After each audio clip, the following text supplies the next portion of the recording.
কার্যক্রম নিষিদ্ধ আওয়ামী লীগের প্রতিষ্ঠা বার্ষিকীকে কেন্দ্র করে নাশকতা এড়াতে চট্টগ্রামে সেনা মোতায়েন করেছে সরকার। সেখানকার আজকের পরিস্থিতি জানবো সহকর্মী রাজীব বড়ুয়ার কাছ থেকে। রাজীব, সেনাবাহিনী মোতায়েনের পর সেখানকার পরিস্থিতি কেমন দেখছেন? এছাড়া আওয়ামী লীগের কোনো ধরনের তৎপরতা চোখে পড়েছে কিনা? আমরা দেখছি যে গতকাল থেকে বাহিনী তৎপর রয়েছে চট্টগ্রাম শহরের বিভিন্ন গুরুত্বপূর্ণ মোড়ে, যেহেতু আজকে আওয়ামী লীগের প্রতিষ্ঠাবার্ষিকী, ৭৭তম প্রতিষ্ঠাবার্ষিকী, কিন্তু আমরা কোথাও সেনাবাহিনীর টহল দেখিনি। আমরা নগরীর কাজীদের মোড়, নিউ মার্কেট, লালখান বাজার, টাইগার পাস, ওয়াসা সহ বিভিন্ন এলাকায় গিয়েছি। তো সেখানে আসলে কোথাও আমরা দেখিনি যে আসলে সেনাবাহিনীর টহল আছে। তবে বিভিন্ন রাস্তার মোড়ে আমরা যথেষ্ট পরিমাণ পুলিশ দেখছি। পুলিশের সদস্যরা তারা বিভিন্ন রাস্তার মোড়ে তারা টহল দিচ্ছে এবং গাড়ি, সন্দেহজনক যেসব গাড়ি আছে সেসব গাড়ি তারা চেক দিচ্ছে।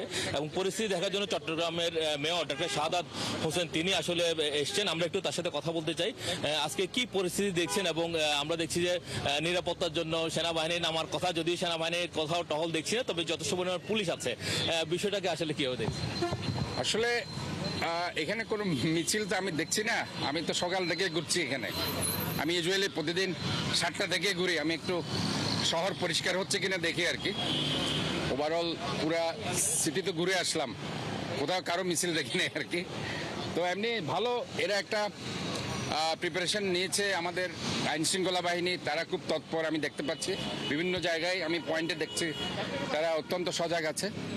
তো it should be like that. আমার মনে হয় তারা যেহেতু রাষ্ট্রীয় দায়িত্ব নিয়ে তারা আইনশৃঙ্খলা পরিস্থিতি নিয়ন্ত্রণ করার জন্য তারা দায়িত্ব নিয়েছে, তারা তাদের দায়িত্ব পালন করছে।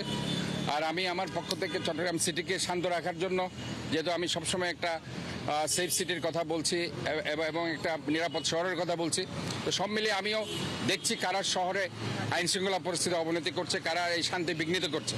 আমরা এখানে সমস্ত এই যে হিন্দু, বৌদ্ধ, মুসলমান, খ্রিস্টান, আমরা শহরের 70 থেকে 80 লক্ষ মানুষ, আমরা যাতে সবাই নিরাপদে থাকতে পারি, এটাই হচ্ছে আমার মূল চিন্তা। এবং এই চিন্তা নিয়েই আমি আজকে যখন শুনেছি যে এখানে এই ধরনের কেউ কালকে রাত থেকে আমি আছি, আপনারা হয়তো দেখেছেন এখানে যখন খেলা হয়েছে রাত প্রায় 1টা পর্যন্ত আমি এখানে ছিলাম এবং এখানে অনেকে আমার সাক্ষাৎকার নিয়েছে মনে হয়।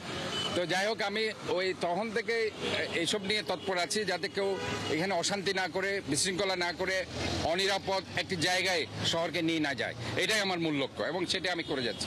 নিরাপত্তার কোনো বিঘ্ন ঘটার বা কোনো ধরনের আশঙ্কা আসলে আসে কিনা এখানে? আমি আসলে ওই ধরনের দেখছি না। যারা মিছিল করছে তারা এটা মিছিল বলবে না, এরা আমার মনে হয় দৌড় প্র্যাকটিস করে, আমি দেখি আর কি। তারা খুব দৌড়াদৌড়ি করে, এরা মনে হচ্ছে খুব ভয়ের মধ্যে তারা করছে। তো আসলে এগুলো আমার মনে হয় না তারা এই ধরনের কিছু করে শহরকে বিশৃঙ্খলা করা উচিত না। কারণ আলটিমেটলি আমার মনে হয় যে আমরা সবাই এখানে যারা আছি সবাই শান্তি শৃঙ্খলার মধ্যে আছি এবং সবাই সুন্দরভাবেই আছি। আর তাদের যারা এই যে আওয়ামী লীগের যাদের কথা বলা হচ্ছে, তাদের নেতৃত্ব এখন দেশেই নেই, তারা বিদেশে আছে। কাজে সেখানে উনিও আমার মনে হয় না কোনো এই ধরনের ওনার বক্তব্য আমি দেখেছি যে মিছিল করো, এই করে, এটাও তো আমি দেখি নেই।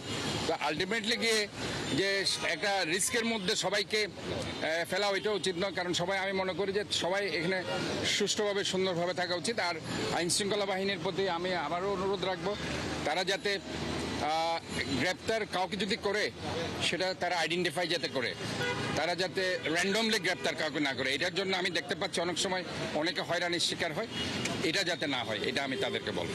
ধন্যবাদ। আপনি শুনছিলেন যে আসলে চট্টগ্রামের মেয়র তিনি বলছিলেন যে আসলে নিরাপত্তার চাদরে চট্টগ্রাম মহানগরী রয়েছে। তবে এখানে আসলে অহেতুক যেন আসলে কাউকে গ্রেফতার না করে, যেন সুনির্দিষ্ট কারণ ছাড়া অহেতুক যেন কেউ যেন বিড়ম্বনার শিকার না হয়, সেই বিষয়টি তিনি লক্ষ্য রাখার জন্য শুনছিলাম। রাজীব, আপনার কাছ থেকে শুনছিলাম, আপনার মাধ্যমে জানছিলাম, নিশ্চয়ই পরবর্তীতে আবারও আপনার সাথে আমরা যুক্ত হব। দর্শক, আমাদের সাথে চট্টগ্রাম থেকে যুক্ত ছিলেন সহকর্মী রাজীব বড়ুয়া।